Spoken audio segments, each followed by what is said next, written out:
म्हणजे मुलींची लग्न आईमुळे उद्ध्वस्त होतात का यावर? व्हिडिओ कॉलपासून सुरुवात होते दिवसाची. मग तू काय घरात करते स्वयंपाक किंवा काय रेसिपी बनवते पासून सगळ्यावरती नियंत्रण आईचं तिथं बसून असतं. हे असं नाही असं कर, हे असं नाही असं कर. मग तो मुलगा म्हणतो की हे सगळं तिकडे जाऊन राहणं आईकडे, इथे कशाला मला त्रास. त्याला राग येऊ शकतो त्या गोष्टीचा. तो मुलगा जर त्या मुलीचं ऐकत नसेल तर त्याला आई टिप्स देऊन पाठवते की त्याला आपलंसं कसं करायचं, त्याला आपल्या कक्षेत कसं ठेवायचं, त्याला आपल्या मुठीत कसं ठेवायचं. आणि मी कसं माझ्या पप्पांना, तुझ्या पप्पांना मुठीत ठेवले तसं तू वाग, असं जर सूचना दिली तर ती मुलगी काय शिकणार आणि काय ऐकणार. दोघांमधलं जे नातं आहे ते इंटॅक्ट राहण्यासाठी काय करा हे सांगायचं राहिलं बाजूला आणि वेगळं सांगितलं जातं. म्हणजे ज्याला आपण पूर्वी हेड ऑफ द फॅमिली म्हणायचो, कुटुंब प्रमुख, तसं कुटुंब प्रमुख नावाची जी काही संज्ञा आहे, कन्सेप्ट आहे, तीच लुप्त होत चालली आहे. प्रत्येकजण स्वतंत्र आहे. आर्थिकदृष्ट्या स्वतंत्र मिळालं की नको त्या गोष्टी होतात.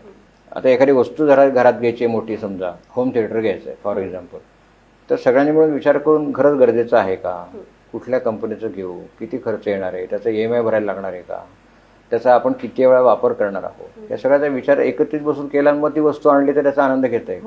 पण मला वाटतं घ्यावं म्हणून मी घेतलं, मग तो चुकीची गोष्ट आहे. पण तसं होतं.